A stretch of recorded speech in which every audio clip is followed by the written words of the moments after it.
Hey there, welcome to the Gyro Step, a Milwaukee Bucks podcast, proudly a part of the Blue Wire Podcast and Blue Wire Podcast Network and the Gyro Step Podcast Network, bringing you all the Bucks coverage all the time. Listen, folks, it's preseason. I'm not on my A game. Brooke Lopez not on his A game, but my wonderful co-host Rohan Katti is on his A game. I'm Windisch, by the way. Rohan, how's it going? We're back.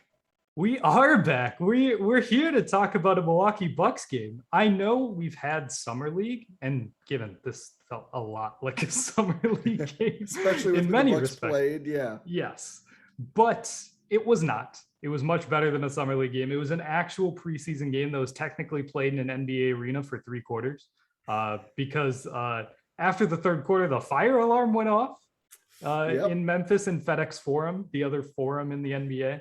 Oh. And they just evacuated all the fans and players, but not the broadcasters for some reason.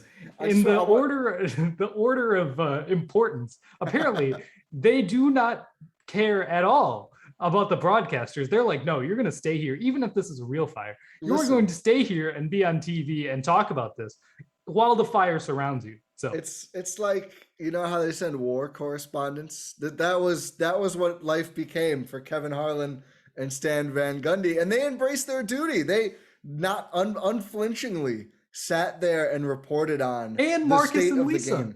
Yeah, and Marcus and listen, everyone was committed to journalism, and that's what we like to see, Rohan. We like to see that.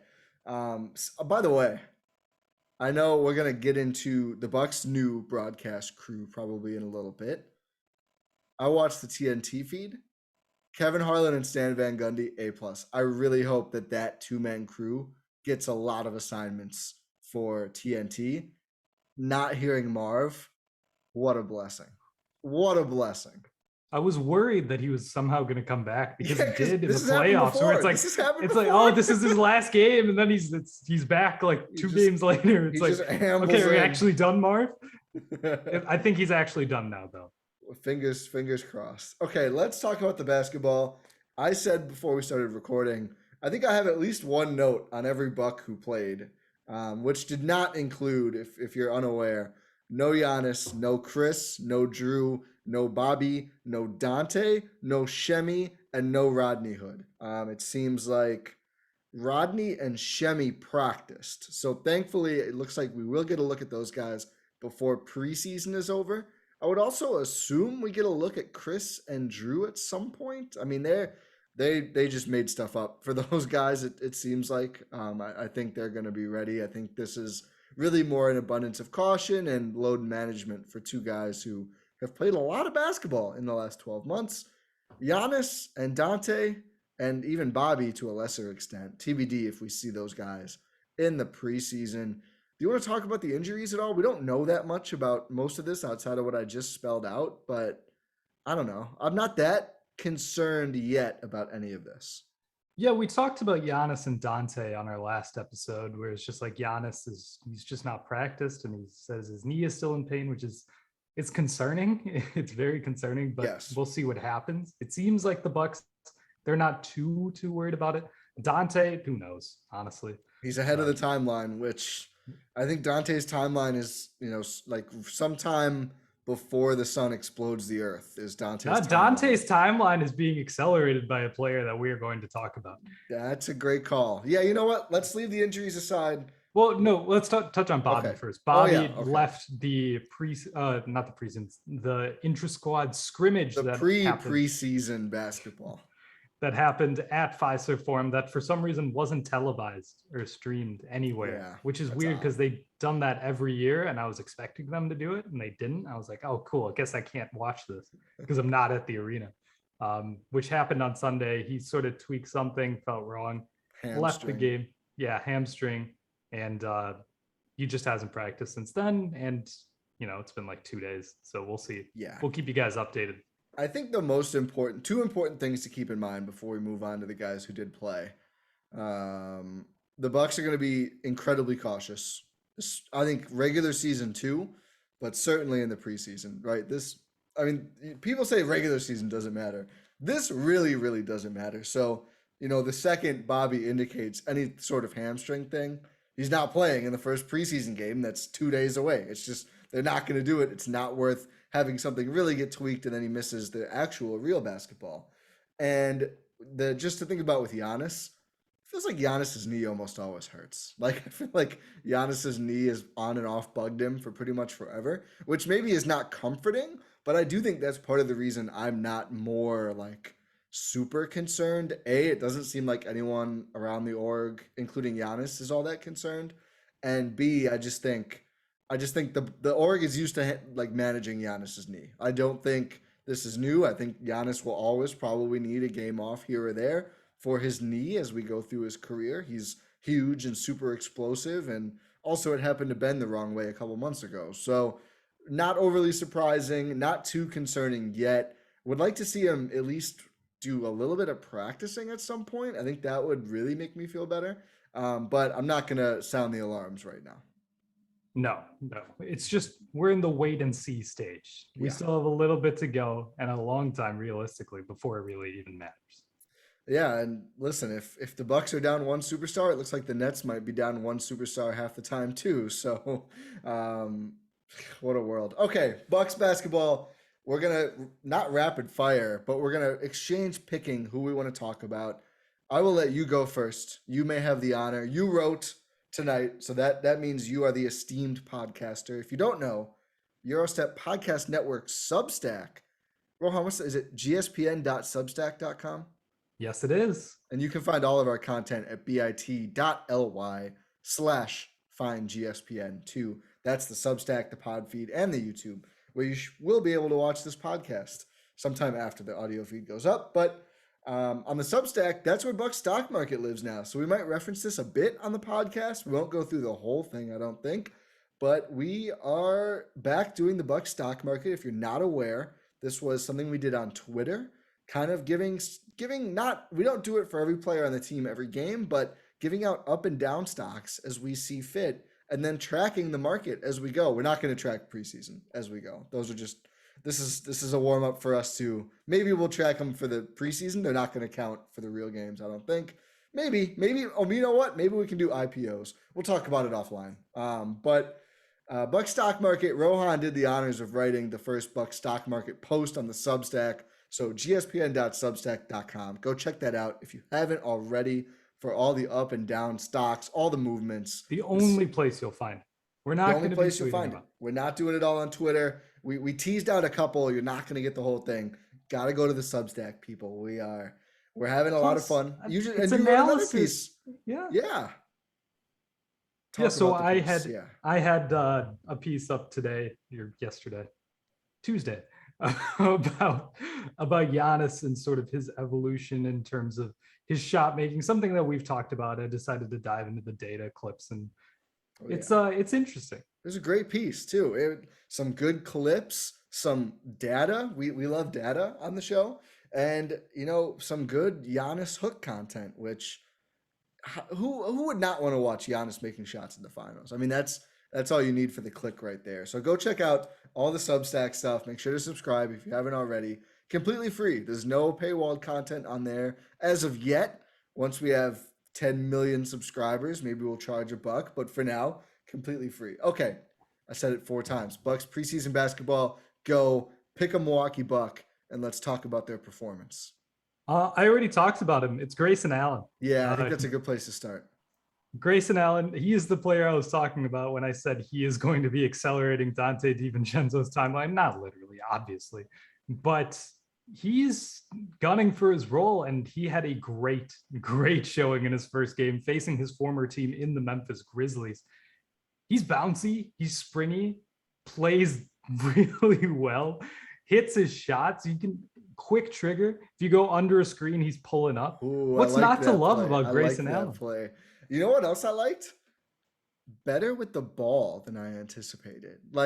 Showing a little bit of, in addition to the pull-up, attacking the basket, putting the ball on the ground. I mean, he did a fair amount of ball handling in his under 17 minutes of play, because the Bucks are always light on point guards without Jrue, Giannis, and Khris. They were really light on ball handling. So we had Jordan Nwora running offense. We had George Hill, which makes sense. We had Grayson We even had some other players who didn't always go all that well. But Grayson in his ball handling reps looked really capable, which is not something I expected. I thought we'll see some shot making from three. He was 3 for 6 tonight, so a really good start there. I thought we'll see some solid positional defense. I don't think he is a clamps defender, but I think he's good at his role, and he's certainly athletic enough to hang with most players. Not as good as Dante. Not as good as Dante on that end. No, definitely not. More consistent maybe, but not as good overall. I think Dante's lows are lower than typical Grayson. But Dante's midpoint is probably still pretty significantly higher. At least the last time we saw Dante. But the athleticism did surprise me a bit. Everyone had said it. Everyone kept citing his vert at the combine, and he's springy. I didn't really believe it. You sit and just watch him, and it was pretty easy to focus on him considering the amount of players the Bucks played who are probably going to play more with the herd than the Bucks this year. He is really springy. He's more athletic than I gave him credit for. He can handle the ball a bit. Really, like, if you asked me within reason to draw up ideal skill set for the Bucks' fifth guy, I don't think I'd be that far off from Grayson Allen. Just his ability to go off the bounce, just someone who can go downhill while also provide shooting. That is the perfect fit. That's why guys like Pat Connaughton have thrived in this Milwaukee system, because you can just find ways to attack, find seams. It's not just because like, oh, Pat, he's just like a jumpy guy. No, Grayson and Pat play very different roles, but in the sense of they can fit with the starters by finding their own seams. That's where the similarities occur. And that's why, like you were saying, Grayson fits so well with this team and can fit so well when we see the starters. Again, we haven't seen that. We may never see that until the regular season starts. Yeah, 2 whole weeks from now only. Is it? Wait. Oh, God. Yeah, it's 2 weeks from as we're recording. We're back, and we're back for real. But I just think, have we really had? So I think I've heard Zach Lowe talk about, and Zach Lowe talks about everything great, but plug Zach Lowe every day. But just like the ability of a player, a tertiary player, to make that decision quickly and be able to capably drive, kick, or shoot. And that's what you need to be a really good role player, like a 3-and-D player, so to speak, is like you have to be able to do all three and process to do all three quickly. It feels like Grayson might be the best combo of those three things the Bucks have had around the Giannis, Khris, Jrue, and even just Giannis, Khris, not including Jrue in that pool of players, but just since those two have played together and been good. One of the best, I guess Brogdon probably is, if you count him, he's probably pretty significantly better. But Grayson right up there in terms of guys they've had who are in that role. Yeah, and that's why I'm sort of saying he's gunning for Dante's role, because one thing Dante has really struggled with, given he fixed it last season, his shooting. Yeah. Struggled immensely his rookie year. Well, and his finishing is the issue. His finishing, I think, is even more concerning. That's what I was going to get to next. His finishing really, really did not go well. His rookie season did not go well last season. It might not be his thing. No. And Grayson in this game, 2 for 2 within the arc? Yes. Yeah. Yep. Grayson can do all three things at a decent level. That's what they need. They don't need a guy who has any deficiencies in that spot. And again, Dante's fine. Dante's really good. He can be really good in that role. It's just that Grayson can provide more. And that's why I'm saying it's going to be really interesting. I've been maintaining after this season, the Bucks are keeping one of these two players, and they're on even footing right now. I might even go farther than that, quite honestly. To me, I mean, literally, they're not on even footing because Dante's foot is. I just think the steadiness of Grayson, and not in a George Hill way. Like, I don't think he's going to single-handedly steady the ship in a close game, but I just think there's going to be such value that we pick up in knowing what you're going to get from that player in kind of a Wes Matthews way, and almost even a PJ Tucker way in the playoffs. Like, those guys weren't as all around useful. I'm not saying he's going to match what they were able to do on one. I think that's what you're saying. Ty Windisch says Grayson Allen is the PJ Tucker replacement. That's all I'm hearing. No, but it's just like you knew what PJ was going to do every night, and you knew what Wes was going to do every night too, right? Like, Wes is going to go out there, play really strong defense, make 1 3 every fortnight, and that was about it. and PJ was going to play the really strong defense and not make the three and add more rebounding. Grayson, like, if you can depend on this guy, he's going to make 1 to 3 threes a night. He's going to play solid defense. He's going to facilitate a little bit. He's going to attack the basket when there's an opportunity to do so, or somebody closes out too hard. I just think that's a very interesting player to put in the Bucks ecosystem. Like, I think that is very intriguing on a team with guys, like basically the four best guys who didn't play, when they're all playing in games, they just have to be prioritized so much. So I think Grayson is really going to eat.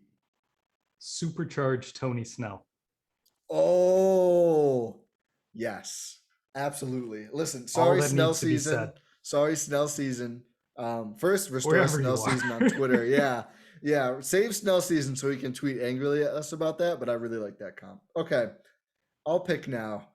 Let's continue the good vibes. Jordan Nwora, who I think really impressed both of us. The shot making still on display, although his three wasn't on point. Not concerned about that. Jordan Nwora could shoot 15 of 16 in a preseason game. I wouldn't really care that much. We know he's capable of that, right? Like, we know Jordan Nwora has the sauce to pull up and hit a bunch of contested jumpers in guys' faces. That's great. My favorite Jordan Nwora play of this game, pull up. He looks like he's going to shoot a three, kind of pump fakes a little bit, draws the defenders out of the way, has an open, straight on, above the break three, passes to Thanasis in the dunker spot for a guaranteed 2 points. I don't think we see that play from Jordan Nwora last year. Honestly, don't even know if he's making that play in the Olympics, although that obviously seems ridiculous to say because it wasn't that long. But I do think that seemed to me like a really encouraging sign from Nwora. Overall, 3 assists in his 22 minutes. Also had 3 turnovers, but 3 steals, 4 rebounds. He was all over. I just like that he was looking to pass a little bit more. That wasn't even my favorite Jordan Nwora pass of the game.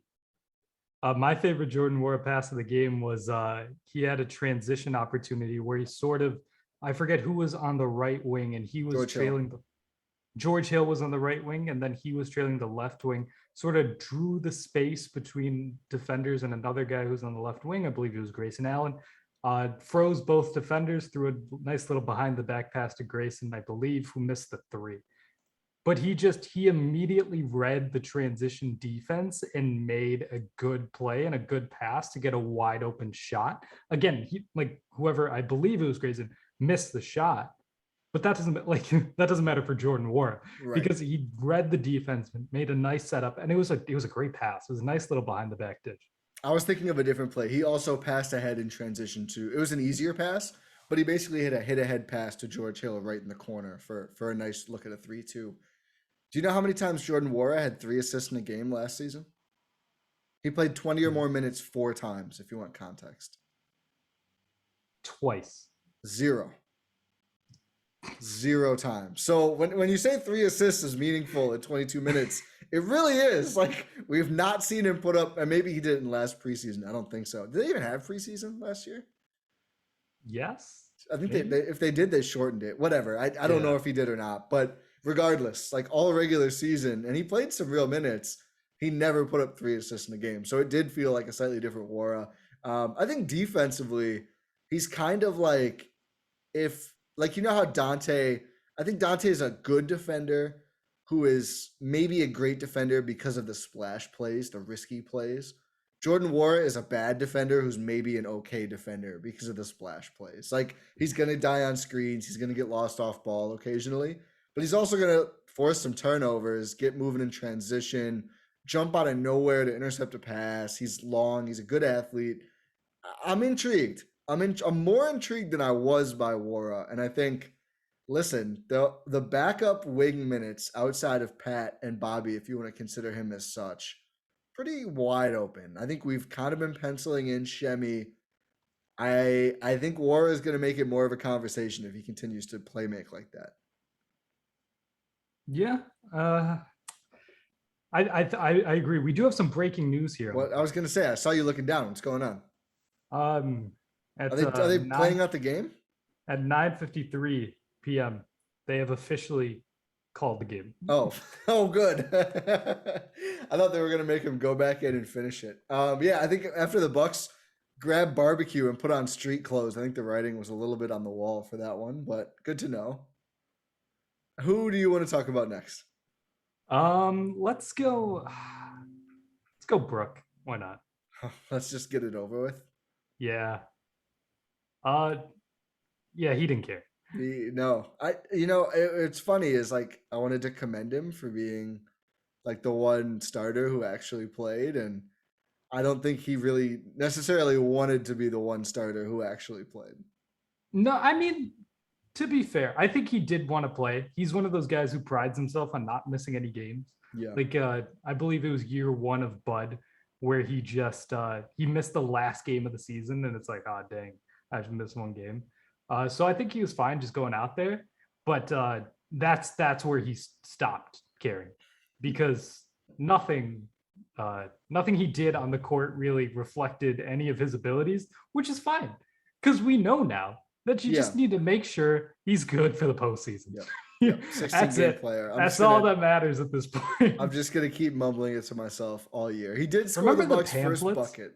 Yeah, the reading materials. I tried to hold out. I really did. I'm gonna try harder this year. We might end up in the same place though. I just see, the thing is, we've seen them win a title with Brook Lopez being dominant, so yeah, it's fine. The reading materials are very persuasive. That's all I'm gonna say. To be fair, the one low light, I guess, or highlight for the Grizzlies is like Ja Morant just dunking. So not really on Brook Lopez, but Brook Lopez, he literally is just like, fine, do it. Oh, yeah, like, I'm good on this. It's preseason. I'm too old for this. Like, just do it. Just do it, young fella. Just do it. Yeah, I don't even want to. I'm not concerned. It doesn't matter. It does not matter. No. This is preseason. Yeah. Game 1 of the preseason. All right, I'll bounce to another big man. Let's talk about Javin DeLaurier.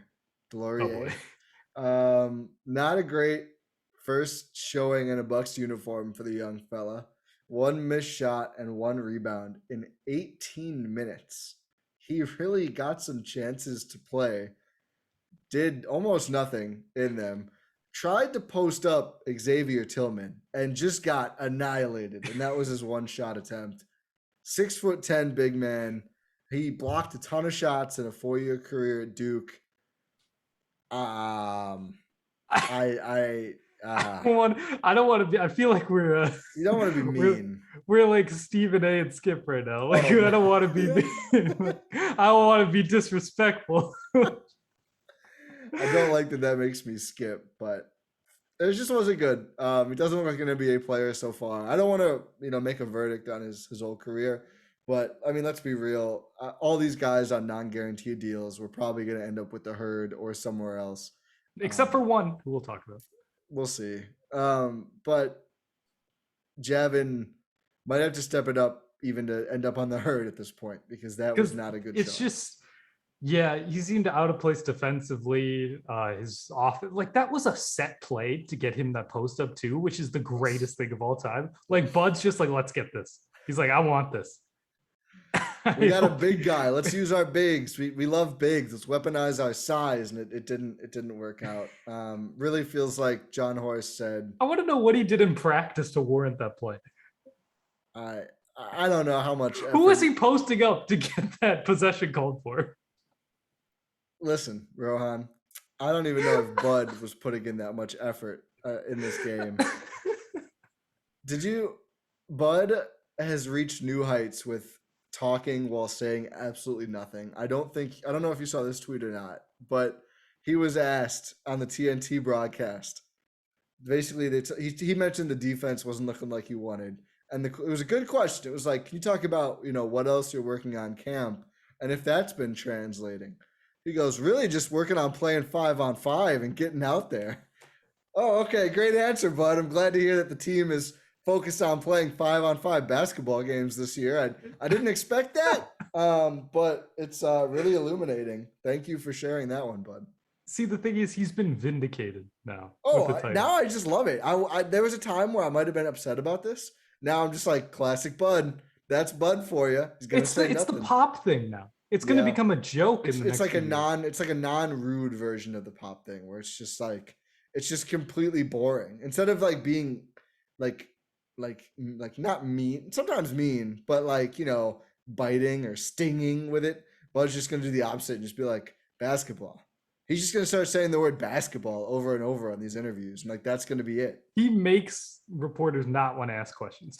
Right? Like it's not fear. It's just like, oh, this is gonna What are we doing? This is gonna be a whole lot of nothing, isn't it? Classic Bud. Okay, your pick. I don't think we have any more Delorier thoughts. Oh wait, no, I didn't get to say my joke.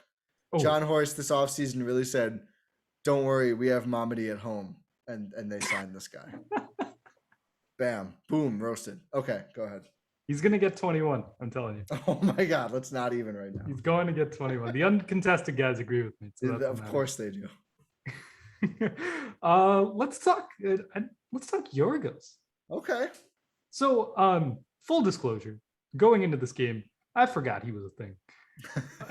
I've seen him. The young guys make a lot of TikToks. They do. I see him in a He was by far the worst. I think it was Mamu put up the talk of like, they were like four of them interacting.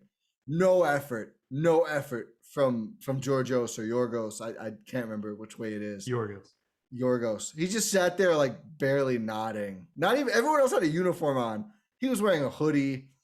Didn't like to see it. Not a good level of engagement on the TikTok. Yeah, but the thing is, good thing he was engaged in this game. Sort of. Yeah. I mean, here's the thing. It's sort of what we were talking about with his summer league performance, in that he looked like a professional out there. Like that's what separated him, because he has played professional basketball in Greece. And it's just like, there's a difference between guys who are trying to do this and fight for spots and stuff versus a guy who knows how to play in a professional environment and has done it before. And that's where he sort of stands out. He's drawing charges that absolutely should not have been a charge. That was moving so bad. That was like one of the worst calls I've ever seen in a preseason game. But he's just trying to find his spots. He didn't hit a shot. He only took 2 shots, 0 of 2 from 3. But I just thought he was in the right spots at times. Like there was one possession where I believe it was Jordan Nwora was cutting and sort of hooking around to the basket. And then he found Thanasis in the dunker spot. And I don't know if Thanasis was supposed to end up there because Yorgos had relocated all the way from the other side of the court to be in that sort of area. And I was like, oh, he's perfectly set up. And then Thanasis shows up and gets the dunk. And I was like, oh, okay. But like Yorgos was right there. So again, there's not a lot to take away from this performance. He didn't do a whole lot, but he didn't do a whole lot to make me seem like, oh, this guy does not belong in an NBA court. Yeah. Which I get, it's not the most glowing endorsement, yeah. I know. But I would prefer if he proved to me that he did, not that he doesn't not, but I don't know. I don't have a lot of thoughts. I wasn't wowed. I need to see more results, both on the court and on the TikToks. You mentioned Thanasis. Let's get it over with. Probably should have been a down stock. Great performance. You fought me on the down stock. Just pretty atrocious game from TA. Trying to do. I don't know how he ended up with 1 turnover. His 1 turnover should have been worth 4 turnovers. It was a behind the back pass, but he didn't actually he just dropped it behind him. I don't know what the thought process was. So not even close. For context, I gotta find this clip. You gotta find the clip and put us over it and just loop it like 60 times. So he blocks a very impressive block, and he gets the ball and just starts running down the court and tries to use oh man, this is gonna be a highlight and a half right here. I get a really cool block, then I'm pushing the ball in transition, throw it behind the back over the head pass.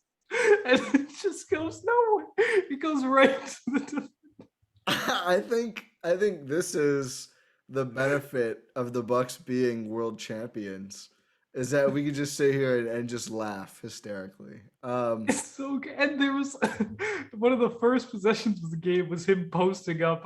Was it Ja that he was posting up? I don't remember who he posted up. It didn't go super well. He hit a nice little half spin, got to the paint, and just got a shot obliterated.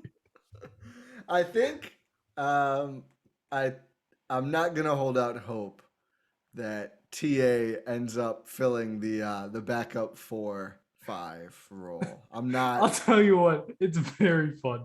It is. Listen, I think it's. I think I'm just gonna. I think I'm just resigning myself to it. The TA experience being the same as it was last year. We're like, 6 minutes every game or two. It's like, oh yeah, this is go pester somebody, draw a charge, play 35-second increments. I'm not gonna hold out hope for a real expended like role in the rotation. I think he's just like he's UD. He's Unless UD. they play the Nuggets or the Mavs If in they the play the finals. Nuggets. Okay, the Mavs too. Why the Mavs? Remember when he got under Luka's skin? Oh yeah. Yeah, let's see if Thanasis can get like a double ejection, him and Luka. That would be now you talk about a real contribution. That's a real contribution to winning. But yeah, I've been higher, but this was not his best performance. I felt like he was very aware it was preseason. He was just like, I can do whatever I want, and he really took that to its extent. It was so much fun though. I couldn't I give can't him believe a he didn't downside. chuck up a three. They kept playing him too. He started and just kept playing, and it was what it was. It was incredible. I hope we see more of this throughout the regular season. The rest games are just going to be your time to shine. We might just let you solo pod. Just put Rohan in front of a microphone it's for gonna an be hour. me laughing. You just break down every Thanasis possession. It's just glow on his off ball defense and everything else. Okay, who's next? Um. Did we officially talk about George Hill? No, I don't think we did. no. Probably the best 0 for 5 shooting game you could ask for. Yeah, I mean, he had all 5 of those shots were wide open threes. Yeah. Maybe not wide open. A couple of them were open quick to trigger, wide open, which was good to see. It was good to see quick trigger George Hill. It was bad to see 0 for 5, but we know at this point that he's a consistent shooter. He's a good shooter. He's a great shooter, some might say. It's a top shooting performance, and he was making some good passes, some good reads. He looks like he's actually developed some chemistry with Brook Lopez and TA. I mean, given he's been on this team before, so he knows these guys. Yeah. But it's nice to see the George Brook and the Thanasis George Hill connection is real. Did you notice that every time most of the time Thanasis had the ball, he rejected a DHO with I believe it was Nwora, and immediately went and found Hill one time. He did that a couple of times in the game where whenever he has the ball, he immediately wants to flow into a DHO. And it's like, oh, I know he can get me a good pass, or we can make a good read off of this because George Hill is that good of a player. So some nice chemistry has been rekindled in Milwaukee. Just on the quick trigger stuff, I noticed that as well and was very encouraged by that. I think that was like the before the pandemic, George Hill leading the NBA in 3-point percentage, but just not shooting a lot or shooting very quickly. It was Brogdon-esque, like wide open threes, and a lot of them were going in. I want to give credit to Jake from the Discord, who I thought put this really well. Also, Euro Group Discord popping off again. The Bucks are back. We got a fantasy league going with people from the Discord. That was a lot of fun. I picked Bobby Portis. No big deal. I picked Jeff Teague. You did pick Jeff. I forgot about that. And I think we sniped each other on picks inadvertently a whole lot of times. But Jake from the Discord, if you want to get in the Discord, send a screenshot of your review on Apple Podcasts, 5 stars. And plus, it's an added bonus. You get the review read, the 5-star review read, and you get to come in the Discord if you'd like to do that. But send that to us on Twitter at Windisch, at Katti Jr., at Eurostep Podcast, or you can email it to eurosteppod@gmail.com. Jake says, much, much quicker. This is on Hill. After I put in there he's missing, but I like that he's shooting faster. He said, I like it, even if he shoots high 30s with more attempts instead of high 40s with 3 per game, like 1920. Couldn't agree more. I would trade 7 or 8 percentage points, whatever. He shot like 45%, more than that maybe. High 30s instead of mid 40s, but on actually shooting contested threes and quick trigger threes and not needing to be so wide open. I think that's a more useful player for the Bucks. Yeah, and plus he's still going to be that steadying ship that we call him for this offense. He doesn't have to do much at the end of games, which we've been talking about ever since his signing, because Yeah. they have Jrue Holiday. He doesn't have to be the best point guard on the team in the late stretch of playoff games. So it's just perfect. He looks so happy to be out of basketball purgatory that he was I in know. last season. Yeah, 5 I'm happy rebounds. for him. I am too, and I think this was always going to be probably a rough game for him. This he was kind of in that role again here with so many guys out. So I'll be a lot more excited to see him coming off the bench, maybe spot starting. We'll see, but really playing with the good players. I think he'll look a lot better. Okay, I think that's all the starters now. Let's go with Pat Connaughton. I don't have a lot. I will. Here's my one note. I said I had one note, one thing that stood out at least about everyone. Some good finishes from Pat Connaughton in this game. Couple times, kind of scooped a whoop layups out there. That was the whitest thing I've said on this podcast. But Well, the 28-17 Kanye. yeah. Oh God. But I thought I was like pretty impressed. I was like, okay, Pat is always has been athletic, but I thought he had displayed some pretty nice touch. Which Do you know we played baseball, Ty? oh my God. They invoked I think it was Kevin Harlan. I don't think it must have been him. He invoked the names of Deion Sanders and Bo Jackson, talking about Pat Connaughton's two-sport. He was drafted. He never played in the MLB. And they kept Bo Jackson? And then I got a bunch of good replies. Hey, show me Bo Jackson's NBA championship ring. Fair enough.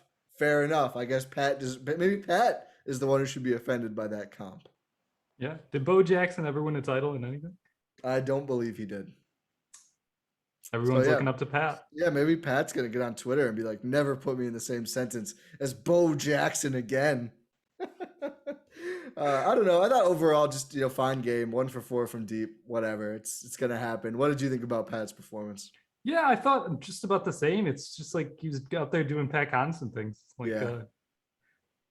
It's not really going to be really showcased in a game where he's supposed to be a main offensive contributor. At one point, you texted me he's the best player on the floor, and that's how you know this is a mess. Yes. It's just he was leaps and bounds ahead of any other player on the court for the Bucks, and it was just like, what are we doing?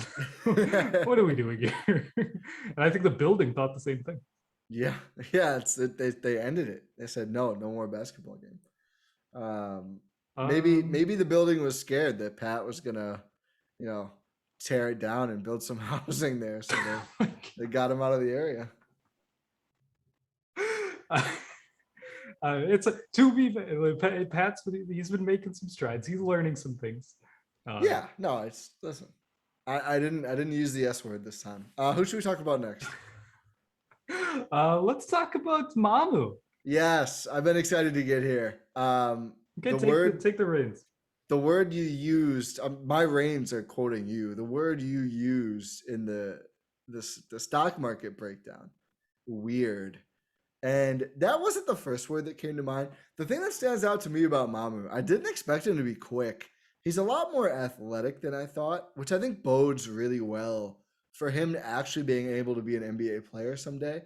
I know we've had great fun with the Jokic comp, but in a more limited comparison sort of way. It's not Jokic I think of, but like Sabonis is kind of a player who lives between that 4 and 5 really in defensive positioning. And they just kind of make it work because he's so fun and useful offensively. Mamu's far away from Sabonis, obviously, but I think with the quickness and athleticism he showed in this game, like if that's going to be how he looks all the time, then I'm less concerned that he's not ever going to be playable on the defensive end in NBA basketball, which is pretty exciting considering all the stuff he's already able to do offensively. Yeah, he got picked on a few times, but again, you're going against Ja Morant. You're going to get picked on sometimes. Yeah, everyone got picked on time to time by Ja. Ja and the Grizzlies looked really good, by the way. Not that good because the Bucks were within 10 with none of their players, but Ja in particular looked awesome. Yeah, Ja's fun. He's so much fun. Like, Grizzlies are going to be fun to watch. Big Jaren Jackson fan too. But But Mamu, he impressed me a little bit more than I thought he would. He was able to find a role which was not something I really expected. I've been very down on him, which maybe isn't fair to him, but it's just what I think. But I don't know. Like you were saying, he seemed playable, which is a massive, massive step. Yeah. Like if you can do that while also bringing like offensive skills in terms of passing, like I know you were tweeting about him needing to get more like elbow touches in the game, and just like, yeah, if you can work out of the post and sort of make your big man your offensive hub, like that can work. Like we've seen it work. There's a long ways to go. We're gonna have to trial this a lot in Oshkosh. Yep. But it's looking better than I thought it was. The Mamu, stat line is impeccable. 4 for 6 from the field, 0 for 1 from deep, 1 for 2 from free throw, which is whatever. 9 points, 7 rebounds, 5 offensive. This man is fighting on the glass. 3 assists, 1 turnover, 2 fouls. He's very similar stat line to Justin Robinson, so I was getting confused. But this is like against real NBA players. Is the thing. Like the Grizzlies, outside of Dylan Brooks and Sam Merrill, had just about everyone, and like Killian Tilly, who I thought was a created player on 2K until I saw him in the injury report. But so rotation wise, they're outside of Brooks, they had everyone healthy, and they played them pretty substantial amount of minutes. So, Mamu's going up against like Steven Allen, Xavier Tillman, Jaren Jackson Jr., and doing really well, rebounding the ball, like existing on offense, like you said, getting picked on a little bit defensively, but I don't think he was unplayable. I thought it was really encouraging. Like I thought my take on this whole game was it might actually have been more important for the Bucks that all those guys sat out, and we got to see some of these end of bench guys against real NBA players, because there are some rotational minutes up for grabs, both obviously long term. Of course, there's a bunch, but even this season, like I mentioned earlier, the backup 4 thing, the starting 2 guard, and how the guard rotation works in general, like outside of the 4 guys who sat out, Brooke, George Hill, Pat, really outside of those guys, and Dante presumably when he gets back, like there's just not that much set in stone yet. So I thought it was important, and do I expect Mamu to be in the rotation by the end of the year? Probably not. But good showing for him, and I agree, just positive signs for Sandro. Yeah, we'll see what the future holds. Maybe he'll, I don't know, we'll see some, I don't know, he might be in the situation where he runs out of NBA days, because that's going to be a thing again, right? Because they didn't really care about that last week. We'll see. They might just say they don't care about it again, just because times are tough in this season, and we already have a lot of players out for a significant amount of time. But that would be interesting if it came to it. I mean, that could also be, he could be the 15th guy if there's not a buyout situation that emerges too. Something to think about. Let's go to the other 2-way guy, Justin Robinson, who I didn't know a whole hell of a lot about, but for a 6'1" guard, basically, you're going to have to be pretty stout offensively to play, unless you're like the rare short guy unicorn like Chris Paul, who's a great defender at that size. Just really doesn't happen all that often. I don't know why I didn't think of him. I thought you were going to say like Muggsy. I don't know why. Was Muggsy a great defender? No. Oh. That's why I'm wondering why I was thinking Chris Paul is one of the only ones. I'm sure people will at me. I mean, Sidney Moncrief wasn't huge, but he was a lot bigger than 6'1". But Justin Robinson, none of those guys, in pretty much anyway. But the shot looked really good. I think he shot 40% in the G League last year after not being a great shooter before that. Was the best Buck from deep in this game, 3 for 4. It's a very low arcing shot. Unfortunately, he missed both of his 2s. Had 3 assists and a turnover.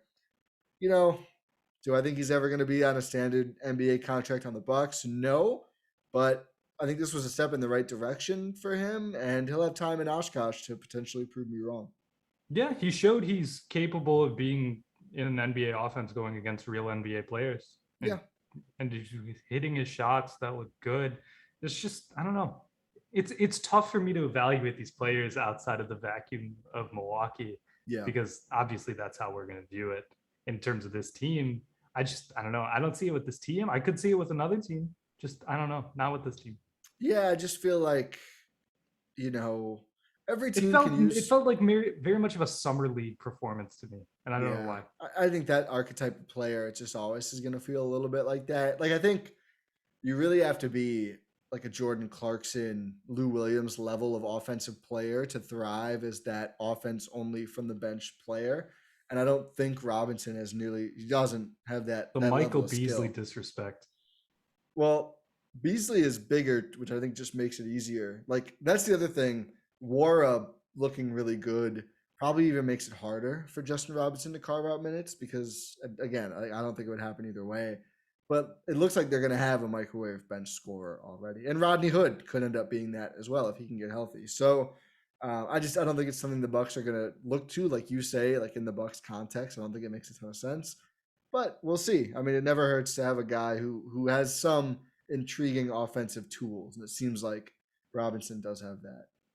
Yeah. 3 players left. Where you want to go?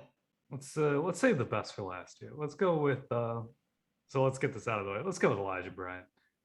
Just sucks. Yeah, not great. What are you doing? He's not a point guard. I don't know. What is he? Bad. Okay. I want to clear something up on the pod because I got a couple tweets about this. The Bucks did not pick Elijah Bryant over Mamadi Diakite. And I don't even care that much about the Diakite. I don't think we made the bet last pod. I don't think Diakite is all that good. But they cut both guys. They didn't save Bryant over Diakite. They released both players. Diakite gets picked up on waivers by OKC. If OKC doesn't do that and nobody wants to give him an NBA deal, he probably ends up on a camp deal similar to Elijah Bryant on the Bucks. But somebody wanted him, so he's not doing that. Elijah Bryant, nobody cared, so he was free after being waived and able to be brought back. So it wasn't, the Bucks didn't say we would rather have Bryant. They said we'd rather have 0 of those 2 guys as the 15th man. We didn't like either of them. Yeah, and we'll see if we'll keep them if we can for basically free. They can play in Oshkosh if they want after training camp and preseason. But they just lost the opportunity to do that with Diakite. So I think that's what we're saying. But yeah, I Stan Van Gundy on TNT was talking about guys fighting for the 15th roster spot. I don't think these young guys are really doing that. I think they are warming up, trying to get a good impression made before going to play with the herd. And, maybe if Sandro does get converted eventually, they can fight for that roster spot. But I don't think there's any chance that we see Robinson, Delorier, Bryant, or Robinson's already on a 2-way, but Delorier, Bryant, or Tremont Waters, the other young guy who was brought in, who we can talk about next, actually win that 15th roster spot. I think it's going to stay open for the foreseeable future. You conveniently left one guy out of there, so that's good. Yeah, well, I said the younger guys. Okay. I don't want to spoil your thunder. Let's talk about Waters. You got 5 minutes. Yeah. A steal. 3 shots in those 5 minutes, which that's the best stat. I think that's the Tremont Waters experience. His pull-up, too, looked really clean. Yes. It was just like a get to your spot sort of pull up, and it's like, oh, okay. As long as at this point, we're just impressed with like abilities on a basketball court. Bucks always need point guards. I think he's going to be a really fun player in Oshkosh. And I mean, listen, I will say, like, guys like Devontae Graham didn't really look like NBA players, and then got G League reps and really worked on their games and got better and came back. We're not as saying NBA this is players. the final product. Yeah, this is just initial. No, we're not trying to harp on anyone's career or anything. We're just like, we're saying how we perceive them as of now. But that doesn't mean that their story's over. They can still get better. They can still prove themselves. It's not over. Tremont but right now, it's not great. Shot 39% across 26 games with Boston last year. That's not bad. Real Boston, the Celtics, the outhouse. Yes, I was trying to think of what did he say? The outhouse to the Penthouse. Shout out Jeff Teague. Signed somewhere so I can actually pay off this pick. Also, he was an 18-7 2 steals guy in the G League on okay efficiency. I don't know. I'm not as low on Waters as I think some people on Bucks Twitter are.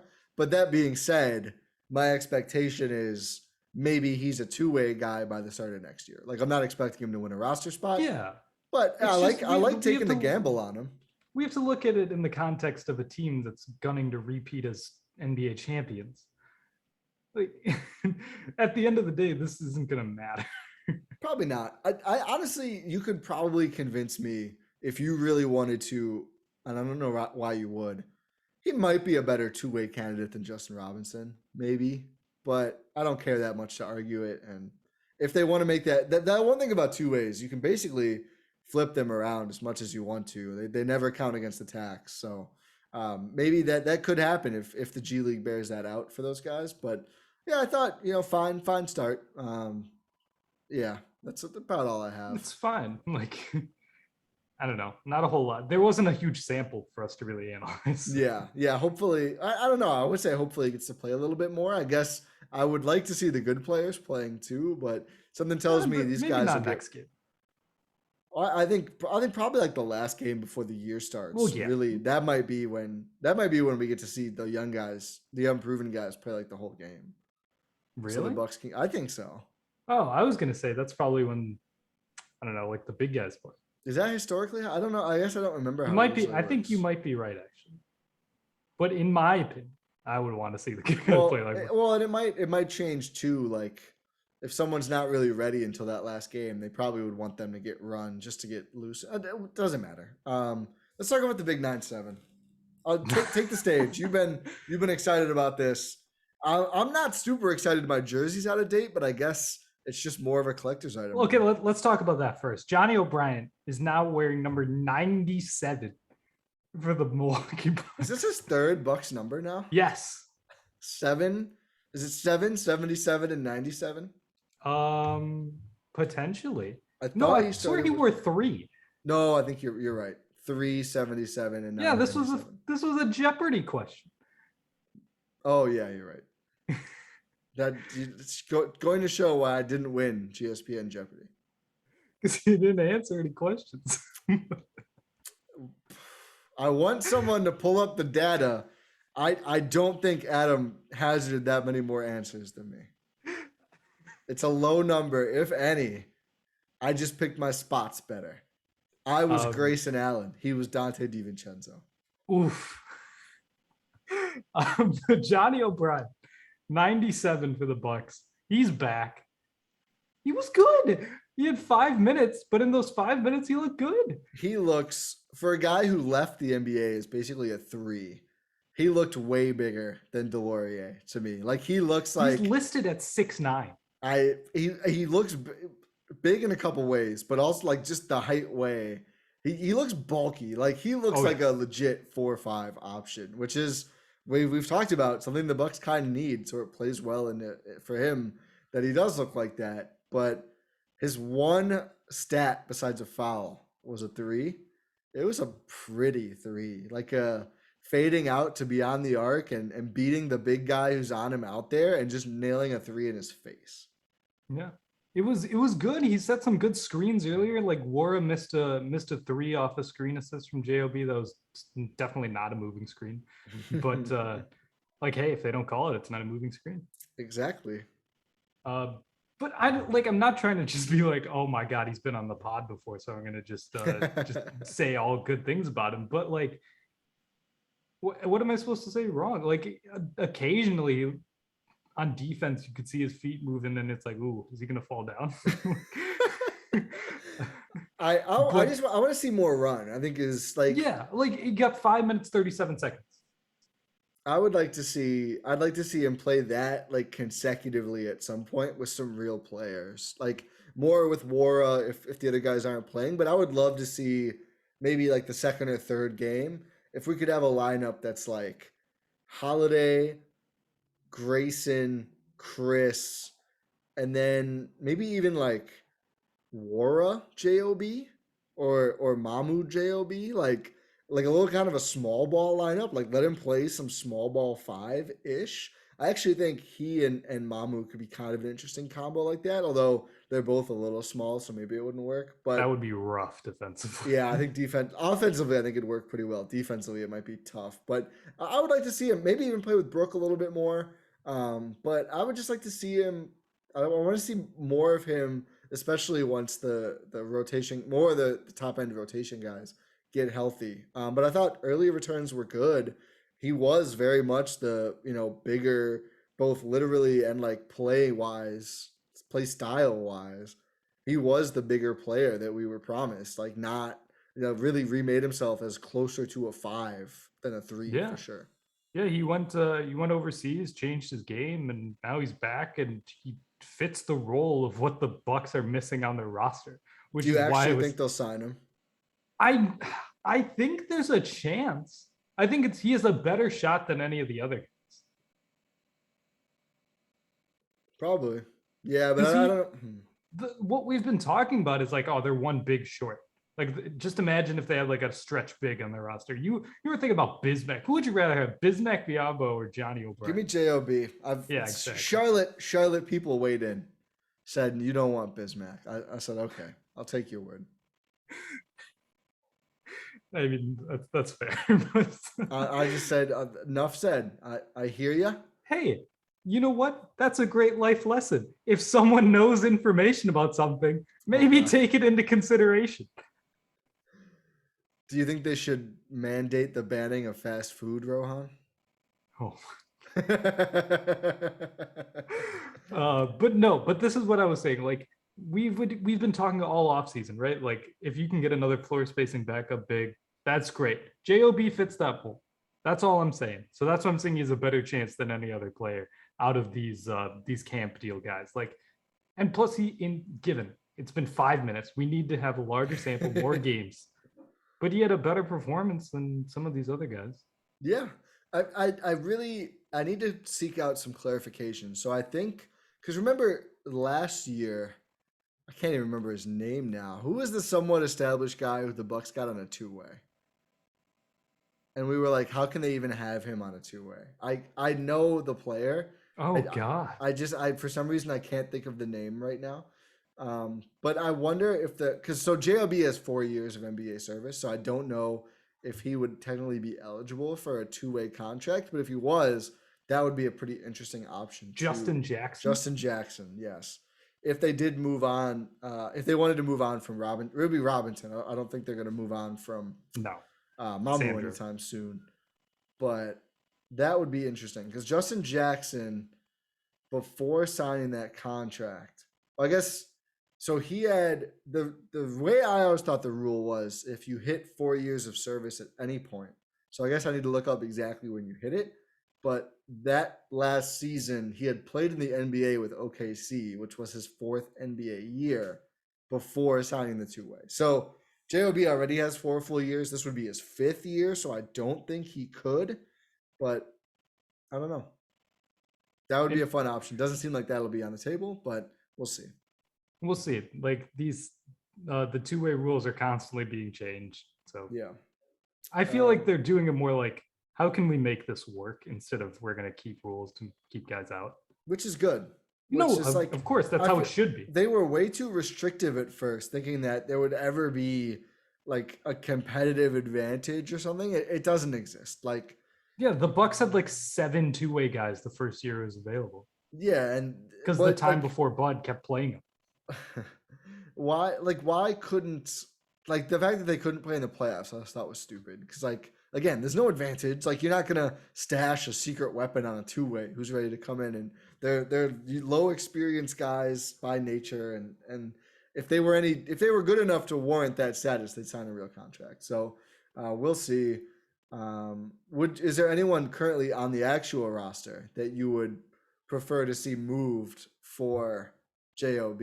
I don't think there is. I think they're pretty tight, 1 through 14. Yeah, I think they are too. Like, I mean, no, there's not really anyone realistically. You're not going to move on from either of your draft picks. No. Well, only one of them is on an actual NBA deal. And then the other guys, all of them have a chance to be in the rotation. Yeah. Yeah, I mean, Thanasis is the one, but obviously he has a chance to be in the rotation. And they're not going to. I will die on this hill. And they're not going to move on from him anyway. But really, he has a chance to be in the rotation. Yep, that's exactly what I meant. But yeah, I think overall it's a pretty competitive roster, which I think is good. I certainly think there's a lot of depth here. Like we've said multiple times, it's not all going to work out. They're not going to end up with 14 playable guys Don't tempt Bud. Yeah, you're right. Last year we said Horst took away options, so he'd be forced. Now Horst is playing with fire here. Maybe there's going to be a couple consolidation trades, some prospects brought in. We'll see. But I do like the depth, especially for what looks to be a season where the number one goal is stay healthy and maintain a top seed. I like the concept of having all this depth for sure. Yeah, it's going to be fun. We're going to see a lot of these guys going forward. Like we said, next game is Friday against the Brooklyn Nets in Brooklyn. So yeah, at 6:30 Central again on NBA TV. Why are these all nationally televised? Big time Bucks. That's why. I hope TNT enjoyed the Jordan Nwora show. I hope they enjoyed the Thanasis experience. What do you want? They had an Antetokounmpo starting the national game, Rohan. What else can you ask for? They got the Ja Morant show though. Yeah, which is good. They did. Are we missing anything that we need to talk about here? I mean, I guess like the GM survey came out. Oh yeah. I thought really fun results for the Bucks. I was pretty pleased with how it turned out. I know Jrue Holiday was number 1 on perimeter defenders, and Giannis received votes. Giannis was number 1 on overall defenders, and I think versatile defenders. Yes, he was. He was number 2 on interior defenders. He was number 1 for MVP, I think. No, he was not number 1 for MVP. Who was number 1 for MVP? No, I thought he. Are you sure? No, I thought it was him. Sure. Luka. Number 1 is Kevin Durant. I have it up. Number 2 is Luka with 33%, and Giannis is 3rd with 13%. I think he's gonna win it. Still a good. Oh, I guess we'll see about his health. And I was thinking of starting international player. Yes, if you're starting a franchise today and could sign any player, who would it be? Number 1, Luka, 43. Number 2, Giannis, 40. Yeah. See, here's the thing. Luka's 22, right? Giannis is 26. Obviously, Luka's younger. Sure. But it's like oh my God. It's like, do you want a boat or what's behind the door? Yep. Oh my God, it could be a boat. Like, what's the best thing that could happen with Luka? He's the best player on a title team. Yeah. I mean, that's the best possible outcome for any NBA player.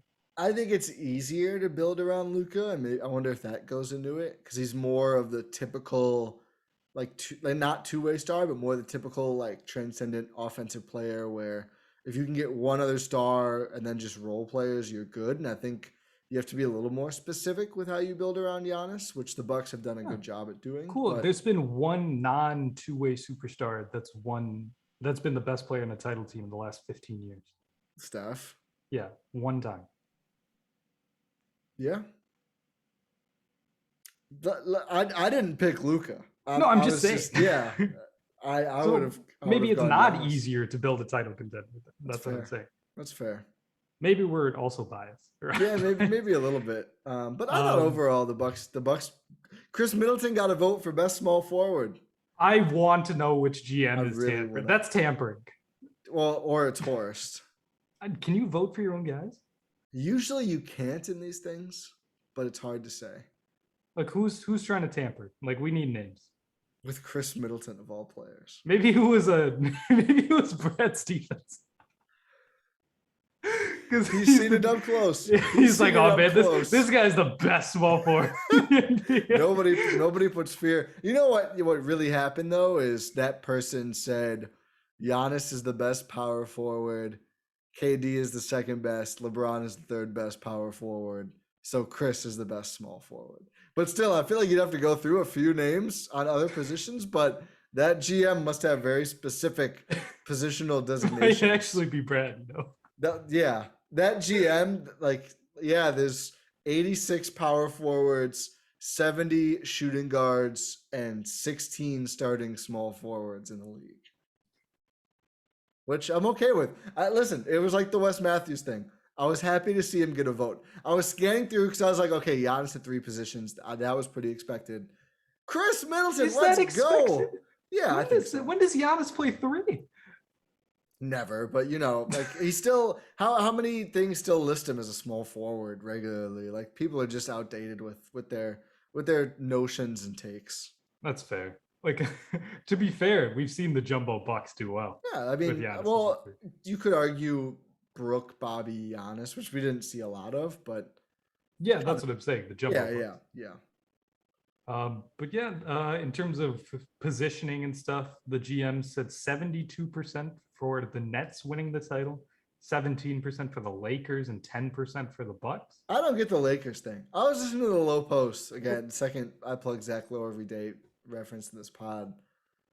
He's talking about Trevor Ariza like he can play. I'll do the Stephen A thing. Certified scrub. Trevor Ariza cannot play. I saw The Athletic at one point said they think he's going to start games. No, he will start games. I don't think he's going to start games. I think they're going to get start. I think they're in camp. They're going to start a center, first off. We all know. Let's stop acting like they're not going to start a center. They're going to start. I heard today they need to start DeAndre Jordan to soothe his feelings because Dwight is better at coming off the bench. Meanwhile, the Nets were just like, bro, you're not going to play at all. He's going to start now, apparently. That's an option for the Lakers. I think they're going to start a center, AD, LeBron, Russ, and then one of Monk, Ellington, which is also kind of LOL. And who's the guy they got from Miami? None. Yeah, or none. None, Monk, or Ellington. Trevor Ariza stinks, man. Like, I'm sorry. We saw it up close. We saw it up close. The defining shots moment. to Nikias. There's film of what you did. We saw it. The defining moment of his playoff run was doing a push-up on Giannis. And Giannis looked at him, not even with anger, just with just contempt. Like, why do you even exist on the same basketball court as me, Trevor Ariza, in 20? I'm bothered by your existence. Since his age 30 season, he shot better than 30% from three in a regular season once. That man is 36 years old. He is cooked. No, not a starter. Last year, the GMs had 81% for the Lakers winning the title. Shocker. Can't understand why. The Lakers love, I don't get it at all. I will never understand. Yes, we do. We do. But like they built to be a regular season team. That's the most anti-Lakers thing I can ever even think of. Russell Westbrook. The thing is, they're not even built to be a regular season team this year. That's what they prioritize. That's what Russell they've said it. Like, oh, LeBron does too much ball handling, so we needed to get Russ. Did you? You couldn't have signed like a random. What's Jordan Crawford up to? Get Jordan Crawford in there if you need someone to handle the ball. Who cares about the regular season? Doesn't matter. You could have had vet min Jordan Crawford dribble the ball and miss a lot of jumpers. This is Jeff Teague disrespect. Jeff Teague is available. That's a great call. They could have had Jeff Teague once every 2 months. Jeff Teague would have done that sort of impact. If you can find three guys like Jeff Teague, you can just cobble together the game. Could you imagine if the Bucks if the Lakers had Jeff Teague? It's like, man, this guy was playing in the finals last year. Did you see his game 6? Did you see his game 6 against the Hawks in the closeout game in the conference finals? Oh my goodness, the Lakers have gotten an absolute steal. That's what it would be. That's what it would. They talk every player on that team now. Kent Bazemore is being talked about. Like I don't even know. What has Kent Bazemore done in the last 5 years? He had a surprisingly good year with Golden State. Nobody cared about last year. What did it mean? Did it mean anything? No. I think Melo might be the best. Melo and Dwight are probably the best old guys that they signed. I think most of the old guys that they signed. And Ellington's okay. Dwight's fine. Melo's fine. Yeah. But it's like they don't fit. No. I just the Russ LeBron thing, I can't wait. I legitimately can't wait to see a full season of this. Yeah. Is there any other fun stuff in the survey? Seeing Jrue, Khris, and Giannis all appear on it, I thought was cool in some way, shape, or form. Yeah, best defensive player in the NBA. I think Giannis gets 47% of the vote. The reigning defensive player of the year gets 17. He's still got best interior defender though. Yeah. They're still seeding that to him. Which it's fine, sure. I mean, he is. Just he can't do anything else. Yeah. He's good at what he does, but what he does is all he does. Who would you give best defensive player who can't play offense to first? Him or Simmons? I don't want to give anything to Simmons. I think it's Gobert. Yeah. on offense. So if you just like, yeah, I think it's Gobert. I think he's worse at offense than even Ben. Gobert can't punish mismatches. We've talked about this. That's our least favorite type of player. Nick Batum. Ugh. On this list as well, Jrue Holiday was third at 10%. At what? Best defensive player. I thought you meant best interior. I was like, what the hell? Oh, no. Yeah, no, I thought. I mean, did you see him get that strip block on DeAndre Ayton in the finals? Like, it's true. Future, apparently not max player DeAndre Ayton. Yeah, interesting. Robert Sarver is creaking his head out. He's like, would you pay him the full max? Yes. I don't know. You have to. Do you? I'm not saying he's like, oh, he's a max type player, but it's like it's what you do. Yeah, that's what happened with Wiggins.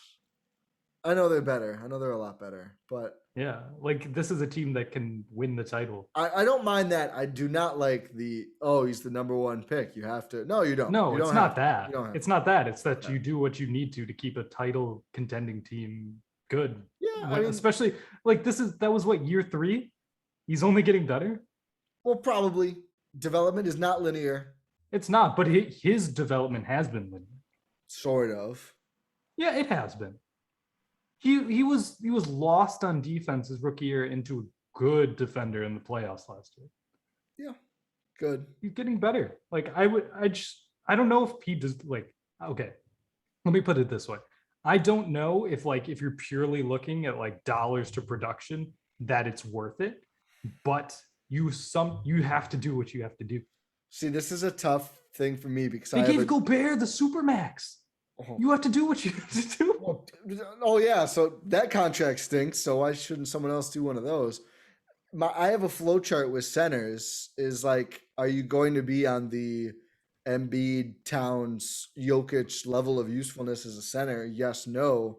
If no, don't give them a huge bag of money because I just feel like it's the most replaceable position. I don't think Ayton, what he does is that replaceable, but I don't know.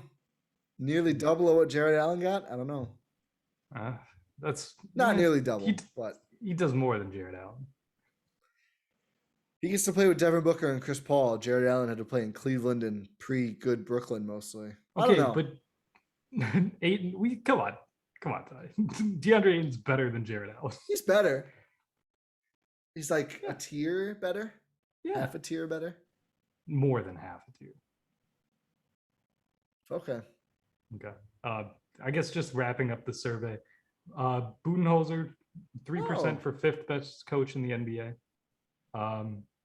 He was 5th in best coach. He didn't get 3% of the vote in the 5th best coach in the NBA. No, So he got a vote. So he got 1 vote for best coach in the NBA. Yeah. Who won? You did not get a who won? Spoelstra. Oh, sure. It's fair, I think. I don't know. I mean, one guy outcoached the hell out of the other guy in a 4-game sweep in the playoffs a couple months ago. You know what's funny though? It's he's 5th, right, for best head coach in the NBA. And then there's 2 other questions. Which head coach runs the best offense? Budenholzer 3rd, 17%. Best defense, Budenholzer 2nd, 17%. But he's 5th for best coach. If you have the 3rd best offense, the 2nd best defense, you don't add those 2 numbers together to get your ranking. I guess they're factoring in maybe like rotations and adjustments and stuff. He also got a vote for which coach makes the best in-game adjustments. It's fair the way not in-game, I wouldn't say, but over the course of a series, I can see giving him a vote. The offense one seems a little high to me, but the defense one is right. At 2nd in defense is pretty fair. I'm guessing Quinn Snyder was 1st. Yes, for offense, yeah. Oh, I meant for defense. Oh, Quinn Snyder was best for offense. Who was best for defense? Tibbs.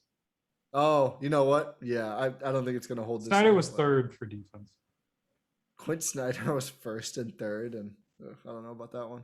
He ended up 3rd, which is fair based on how those rankings play out. The thing that Bud got knocked for, according to the survey, which doesn't mean anything in the grand scheme of things, he did not get a single vote for which head coach is the best manager / motivator of people. See, I think that's way off base. I feel like that's one of the things he is really good at. Yeah. Just because they don't get his rah-rah speeches on camera because he purposefully doesn't put them there. listen to any of the players talk about the impact Bud has had on the organization. I think it's without a doubt. Like, I think there's things you can ding him for. I'm fine with him being top 5, but not top 1 on the top coaches list again, which is a really weird thing to try and actually parse out. But to say he's not motivating players, I think is kind of silly. Yeah. And for best assistant, Darvin Ham was tied for number 1 with Kenny Atkinson at 17%. Oh. Also getting votes, Charles Lee in Milwaukee. They asked a lot of questions about coaching on this survey. They really did. I don't know if I was ready for this many different categories. Let's see what else. This is a big survey. I'm just reading this as I'm going. Which team, I'm just going Bucks. Who cares about the rest of this? Yeah. Which team has the best home court advantage? Receiving votes, Milwaukee Bucks. Okay. Most athletic player, Giannis, number 2. Zion won? Yeah. Yeah. Best pure shooter, number 1, Steph, 90%. It's hard to argue. Seth Curry got a vote. KD got a vote. Duncan Robinson got a vote. Those are the only other things. I was hoping you'd say Khris, but I get it. Let's see here. Is there anything else fun? Best leader, Giannis got 4th, 10%. LeBron won. Chris Paul won, 43%. LeBron got 20. Dame got 3rd with 17. Most versatile player. When did Giannis they do this survey? Dame's blowing up the what? I don't know. Dame had a press conference and said, "Am I going to stay? Who's to say? Hard to tell at this point." GM said, "That's leadership." Most versatile player, LeBron 1, Giannis 2, despite Giannis being ahead of LeBron in literally every single other category. Oh no, sorry. LeBron is the best basketball IQ. Fair. That's it. Yeah, I think we've gotten to the end of it. I had seen a couple things. I thought there was like 10 questions. I'm glad we went through the GM survey in this level of detail. Now that I'm ready to take a nap, I think it's time to wrap up here. Yeah, okay. We are fully back into Bucks basketball. Here, if you're still listening to this, thank you. Thanks for journeying with us through this survey. Thank you for listening in general. Make sure you check out the Substack. We've been doing a lot on the Substack, gspn.substack.com. That's where you can find it. Make sure you subscribe. You know what else you should subscribe to? Our YouTube channel. You thought you were going a different direction here. Gyro Step Podcast Network on YouTube. But again, the most important, what you should subscribe to is the Gyro Step Podcast Network on your podcast platform of choice. Make sure you leave that 5-star Apple review. Like Ty mentioned earlier, just hit us up on Twitter. And if you want to get in the Discord, just send us a screenshot of that. And again, you'll get it read on the pod. So it's great. 2 ways to succeed by leaving a 5-star review. Plus, you're just helping us out. So make sure you do that. Make sure you check out all of our stuff on Twitter. Make sure you check out all the stuff on the Blue Wire Network. We're going to be back with you, giving the best content possible during this Milwaukee Bucks 2021-2022 season. Stick with all of us, Adam, Jordan too, as well. Just the entire Gyro Step Podcast Network. This is going to be good. This is going to be real good. This year is going to be awesome. Hopefully you can be a part of this journey with us. Thank you, everyone. We'll talk to you next time.